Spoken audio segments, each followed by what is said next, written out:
खामला दामला मावनानै जानो दिनैबो पुलिस प्रशासन थांबाय बबेबा थांबाय ना अशान्ति नार्जारी যাক আমি প্ৰায় ছ'চিয়েল মিডিয়াত দেখা পাওঁ তেওঁ বা কোন পদবীত আছে বড়ো জনগোষ্ঠী এইখিনি মই গম নাপাওঁ আৰু মোৰ লগৰ মানুহখিনি শিক্ষা দালাव खुलुमबाय रायजोफोर आंनि अननाय आरो मोजां मोननायखौ आं नोंथांमोननिसिम सिगांग्रो जासिग्रोनाय थाबाय दा दाख्लै रानिखाता जे फरेस्ट अफिसाव जे जालांनाय जाथायनि सायाव माखासे बर' गण सुरक्षा मन्चनि आफादगिरि दावराव दिख्रेब सारा जे माखासे इलिगेल जे एनक्रचफोरखौ जे होखारनांगौ एबा एभिक्सन खालामनांगौ बा बिजिरनांगौ बायदिनि खोथा मोनसे चिरां डिस्ट्रिक्ट बिजिरगिरि जे डिसिनाव जे गथायदोंमोन ना बै गथायनाय बे जाथायनि सायावनो सावथाल फरायसा आफादनि जे आफादगिरिया मा खोथा बुंदों नोंथांमोनहा एसे खोनासंनानै लाग्रो बेनि उनाव आं नोंथांमोननो एसे फोरमाय যে দাওৰাव দেখ্ৰেপ নাৰ্জাৰী যাক আমি প্ৰায় ছ'চিয়েল মিডিয়াত দেখা পাওঁ তেওঁ বা কোন পদবীত আছে বড়ো জনগোষ্ঠী এইখিনি মই গম নাপাওঁ তেওঁ সদায় মুছলমানক বাংলাদেশী বুলি আদিবাসীসকলক ছত্তীশগড় ঝাৰখণ্ড বা কোনোবা বেংগল কোনোবা বিহাৰ ক'ত মধ্যপ্ৰদেশ বুলি তেখেতে সদায় এটা মানে অভিযোগ কৰি আহিছে অথচ এই দাওৰাও দেখ্ৰেপ নাৰ্জাৰী আজি ইয়াক আমি মানে আৰু কি ক'ম আদিবাসীৰ আটাইতকৈ ডাঙৰ শত্ৰু বুলি ইয়াক আমি জ্ঞান কৰোঁ আজিৰ দিনত আমি ফৰেষ্ট ডিপাৰ্টমেণ্ট বা BTC প্ৰশাসনকে আমি দায়ী কৰিম কাৰণ BTC প্ৰশাসনে বা আজি যি হাগ্ৰামা মহিলাৰ দেশ আজি হয়তো তেখেতে BTC চলাই আছে তেখেতে মিনিটৰ ভিতৰতে কম্প্ৰমাইজ কৰিব পাৰিলে হয় বা ক'ৰবাত যদি অবৈধ বেদখল হৈছে আমি কোৱা নাই যে ইনকুৱাৰী কৰিব নালাগে পক্ষপাতিত্বহীন যদি ইনকুৱাৰী হ'ব লাগে তাতে আমাৰ ক'ব লগা একো নাই কিন্তু আজি তাতে যিসকল নাৰীয়ে মানে অশালীনৰ বুলি হ'ল আচৰণৰ বুলি হ'ল তেওঁলোকক আজি ন্যায় দিয়া হোৱা নাই বুলি আজিৰ দিনত আমি দেখা পাইছোঁ কাৰণ তেওঁলোকৰ পৰা যিখিনি সাক্ষ্য হয় আমি দণ্ডাধীশ পৰ্যায়ৰ এটা তাতে ইনকুৱাৰী বহাইছে আমি জানিব পাৰিছোঁ আৰু এই দণ্ডাধীশ পৰ্যায়ৰ যিখন মানে তাতে ইনকুৱাৰীৰ কাৰণে যি দায়িত্ব দিয়া হৈছে আমি হয়তো ইয়াত একেবাৰে মানে লিগেল বা পক্ষপাতিত্বহীন এটা মানে ইনকুৱাৰী হ'ব লাগে আমি তাকে কামনা কৰোঁ কিন্তু আজিলৈকেও ফৰেষ্টত যিবিলাক বনকৰ্মী জড়িত যিসকল নাৰীক অশালীন ব্যৱহাৰ কৰিছিল সেইসকলক আজিলৈকে কিন্তু কৰায়ত্ব কৰাটো আমি দেখা পোৱা নাই গতিকে এইটো খুবেই দুৰ্ভাগ্যজনক কথা বুলি আমি ক'ব বিচাৰোঁ আৰু ভৱিষ্যতে যাতে মানে এনেকুৱা ধৰণৰ ঘটনা নঘটে ইয়াৰ বাবে আমি প্ৰশাসন বিভাগক অনুৰোধ জনাইছোঁ যোৱা 17 তাৰিখে BTCৰ চিৰাং জিলাৰ ৰুনিখাটাত যিখন ঘটনা সংঘটিত হ'ল একচুৱেলি ঘটনাটো খুবেই দুৰ্ভাগ্যজনক আৰু সেইদিনা আমি ছ'চিয়েল মিডিয়াৰ দ্বাৰা আমি দেখা পালোঁ যে আদিবাসীৰ বৃহৎ এটা মানে সংখ্যা ৰাণীখাটা যিখন মানে ফৰেষ্ট ৰেঞ্জ অফিচ আছে তাতে মানে উদ্বেগজনক ঘটনাটো সংঘটিত হৈছিল আৰু এই ঘটনাত আচলতে আমি খুব সূক্ষ্ম দৃষ্টিৰে আমি লক্ষ্য কৰি আছোঁ আৰু তাতে আমি দেখা পাইছোঁ যে 17 তাৰিখত যিখন ঘটনা 15 তাৰিখত ইতিমধ্যে ৰুনিখাটা যি চিকনাজাৰ উদ্যান আছে সেই উদ্যানৰ পৰা কিছু আদিবাসী মানুহক ধৰি অনা হৈছিল আৰু ধৰি অনাৰ পিছত পিছদিনা 17 তাৰিখে নাই 15 তাৰিখে তেওঁলোকক ভাত খুৱাবলৈকে তেওঁলোকৰ মানে ঘৰৰ ঘৈণীয়েকহঁতে গৈছিল বা তেওঁলোকৰ ল'ৰা ছোৱালী কিছুমানে গৈছিল যে গোটেই ৰাতিটো ভাত খোৱা নাই পিছদিনা তেওঁলোকে ভাত খাব লাগে আৰু সেই মৰ্মে তেওঁলোকক ভাত লৈ যোৱা হৈছিল আৰু লৈ যোৱাৰ পিছত গোটেই দিনটো তেওঁলোকক মানে খাবলৈ দিয়া নাছিল, কিন্তু আবেলি সময়ত যিসকল মানে কৰায়ত্ব ব্যক্তি আৰু সেইসকলৰ ঘৈণীকসকলক ফৰেষ্ট অফিচত মাতা হৈছিল। মাতাৰ পিছত তেওঁলোকক আচলতে ফৰেষ্ট ডিপাৰ্টমেণ্টৰ কিছুমান কৰ্মীয়ে মানে অশালীন ব্যৱহাৰ কৰিছিল, বিভিন্ন জেগাত তেওঁলোকক মানে টাচ কৰিছিল, মাৰপিট কৰিছিল আৰু পিছত 4জনকৈ মহিলা বেয়াকৈ আঘাতপ্ৰাপ্ত হৈ তেওঁলোকে চিকিৎসাধীন হ'ব লগা হৈছিল। আৰু সেই মৰ্মেয়ে পিছদিনা যিখন আমি ঘটনাটো দেখা পালোঁ, তাতে মানে গাড়ী জ্বলোৱা হৈছিল বা অফিচত বিভিন্ন ভাংচুৰ সংগঠিত হৈছিল আমি দেখা পাইছোঁ। তো এইখিনি আমি ইয়াত এটা কথা আমাৰো ক'ব লগা আছে, যিহেতু যিসকল ফৰেষ্ট কৰ্মী তাতে মহিলাসকলক অশালীন ব্যৱহাৰ কৰিছিল, বিভিন্ন জেগাত তেওঁলোকক টাচ কৰিছিল আৰু সেই মৰ্মে আৰু ঘটনাটো পিছদিনা মানে সংঘটিত হৈছিল। আমি তাতে এইখিনি ইয়াত এটা কথা আমাৰ ক'ব লগা এইখিনিয়ে যে ফৰেষ্টত খালি কি আদিবাসী মানুহকে দেখা পায় নেকি? ফৰেষ্টত খালি আদিবাসী মানুহকে দেখা পায় নেকি? কাৰণ সেইখন অঞ্চলত বিভিন্ন জাতি জনগোষ্ঠী বসবাস কৰি আহিছে, দীঘলীয়া সময়ৰ পৰা তেওঁলোকে বসবাস কৰি আহিছে আৰু কেৱল আদিবাসীবিলাকক লক্ষ্য কৰি তাতে মানে কৰায়ত্ব বা তেওঁলোকক নোটিছ ইভিকশ্যন এইবিলাক ব্যৱস্থা কৰি থকা হৈছে। আৰু এইটো ফৰেষ্ট বিভাগৰ এইটো একচুৱেলি এটা পক্ষপাতিত্বমূলক এটা মানে আচৰণ আৰু এইটো আমি দীৰ্ঘদিনৰ পৰা চাই আহিছোঁ। কাৰণ ফৰেষ্টত যে ফৰেষ্ট ডিপাৰ্টমেণ্টে যে কয় আমি ধৰিছোঁ বিভিন্ন জেগাৰ পৰা আমি অবৈধ যিবিলাকে বেদখল কৰি আছে তেওঁলোকক আমি ধৰি আছোঁ, সেই কথাত আমি আচলতে সন্দেহ প্ৰকাশ কৰিছোঁ। কাৰণ আজি আমাক ফৰেষ্ট ডিপাৰ্টমেণ্টে আমাক শিকোৱাৰ দৰকাৰ নাই বা তেওঁলোকে আমাক মানে কোৱাৰ দৰকাৰ নাই ফৰেষ্টত কিমান মাটি বেদখল হৈ আছে, অবৈধভাৱে কিমান গাঁওবিলাক দখল কৰি আছে, এইবিলাক হয়তো আমাতকৈ হয়তো বেলেগে আৰু নাজানিব পাৰে। কাৰণ একাংশ শ্ৰেণীৰ নাগৰিকক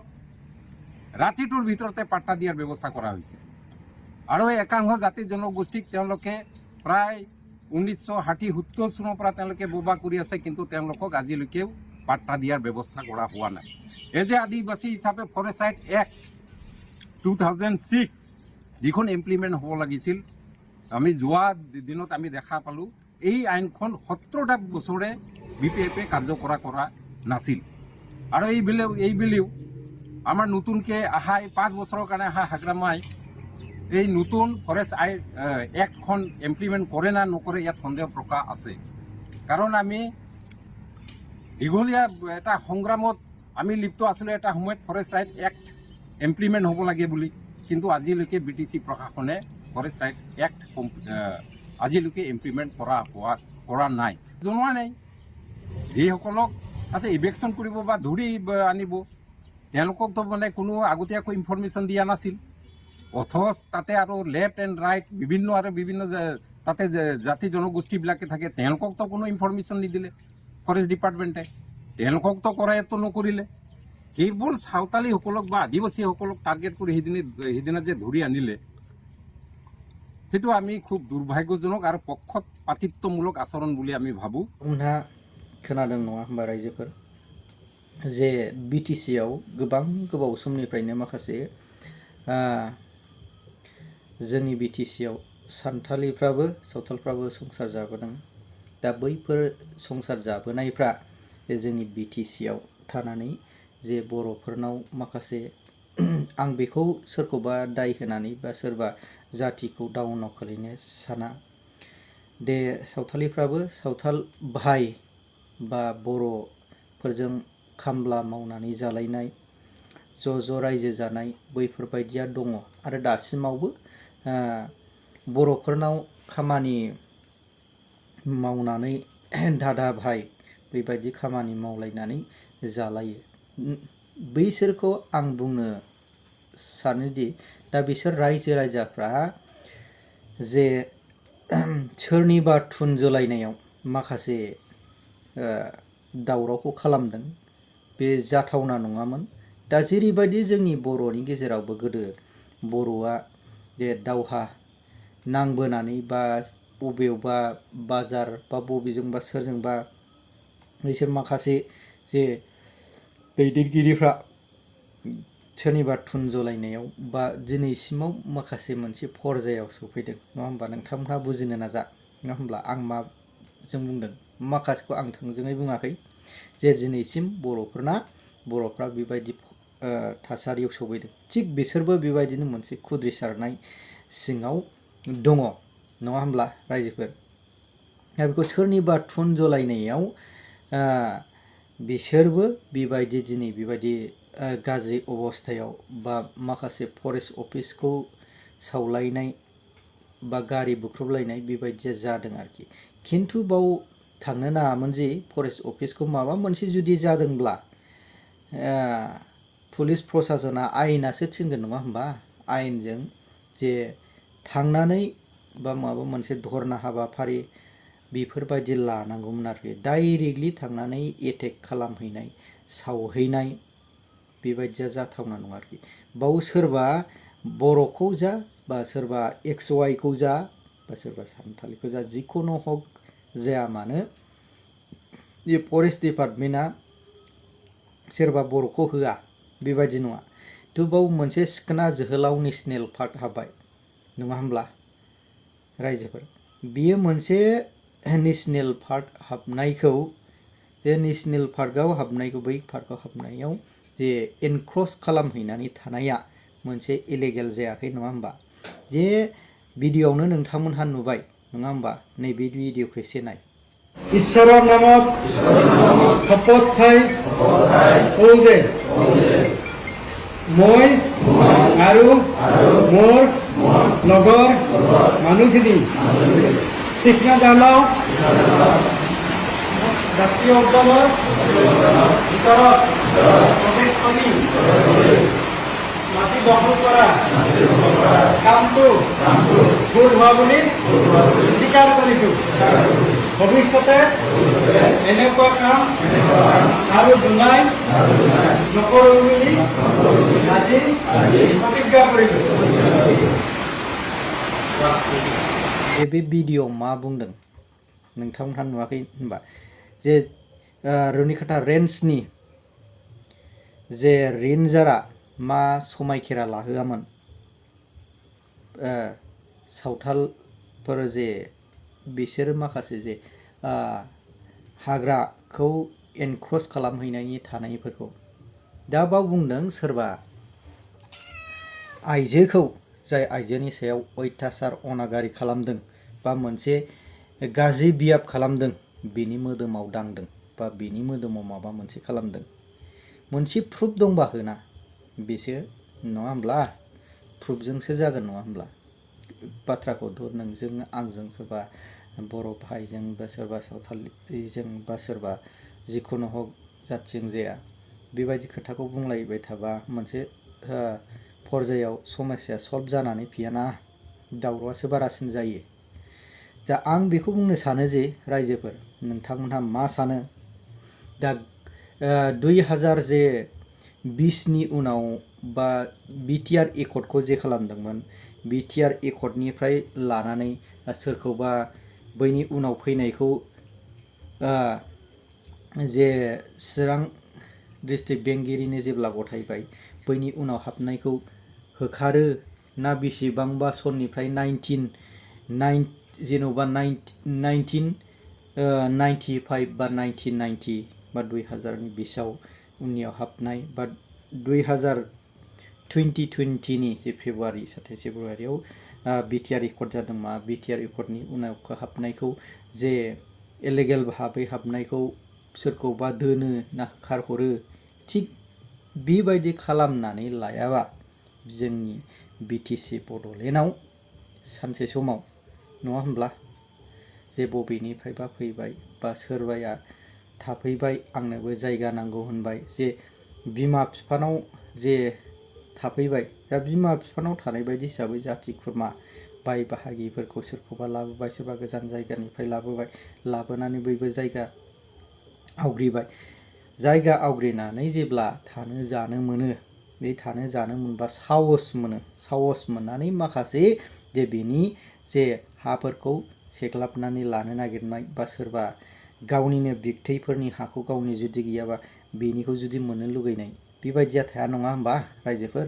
थिग बेबायदिनो दा 2020नि जे बिटिआर एकर्डनि उननिखौ दोनो ना सोरखौबा होखारहरो बेखौ जोंनि बिटिसि सरकारा एक्सन लायोबा गाहाम जागौ नामा आङो बेखौ सानो आरोखि। नै गोबाव समनिफ्राय जे सावथालफ्राबो जोंनि बिटिसिआवनो माखासेफ्रा थानानै गोबां दासिमावबो हाराहास्ति बैसोर दा समाजा जानानै थांबाय माखासे रायजो राजाफोरखौ थुनजलायनानै होनानै दा संसार जानायाव बिसिनाव असान्ति जादों नङा होमबा ना रायजोफोर असान्ति जाबाय। खामला दामला मावनानै जानो दिनैबो पुलिस प्रसासन थांबाय बबेबा थांबाय ना असान्ति संसार जानायाव दे सोरबाया थिनबाय सोरबाया थुनजलायनाय होबाय बैफोरबायदि दावरावआ जाबाय नङा होमब्ला? दा रायजोफोर बे माखासे गासै जे जोंनि बिटिसिनि सम्पदखौ सिफायनानै जोंनि माखासे कार्बन डाइ अक्साइडफ्रा जेरैबायदि जोङो बार मोननांगौमोन दा जोङो मोनसे जोंनि पलिउसना बारानिफ्राय बारा जाबाय। गाज्रि जोंनि माबाफोरखौ फरेस्टफोरखौ जुदि सिफायनानै जुदि लाजोबोब्ला जोंनि हाग्रा ओनसोलखौ जुदि सिफायनानै लाजोबब्ला जोङो सानसे समाव डिस्ट्रय जागोन नङा होमब्ला? दा बेनिखायनो जोंनि गासै माखासे डिस्ट्रिक्ट बेंगिरिफोर आरो दा जोंनि बिटिसिनि सरकाराव थानाय माखासे मानव गेदेर सारमोनहा बिदिखौ गोरा एक्सन लानानै जे माखासे गोबाव समनिफ्राय संसार जाबाय थानाय माखासे समनि गेजेरजों बिटिआर एकर्डनि उनाव फैनाय बा 1990फ्रावबा बा माबा मोनसेयाव जुदि फैनाय बिसोरखौ नायनानै बिजिरनायनि गेजेरजों दोननाय माखासेखौ दोनैया बेखौ मावोब्ला मोजां होननानै आङो सानो आरोखि। रायजोफोर आंनि बे सुंद' बिबुंथिनि गेजेराव नोंथांमोना माबायदियै बुजिदों जुदि भिडिअखौ मोजां मोनदोंब्ला नोंथांमोना ओरैनो नायनानै दाथांसै भिडिअखौ चेनेलखौ साबस्क्राइब खालामबानो जाबाय आं बेखौनो खावलायहरनाय थाबाय। आरो बे बिबुंथिनि गेजेराव जे बिटिसिआव माखासे इलिगेल भाबै हाबफैनाय बा जोंनि बिटिसिआव थासारिखौ सान्थि असान्थिखौ सोर खालामदों नोंथांमोनहा कमेन्टनि गेजेरजों फोरमायहरबानो जाबाय।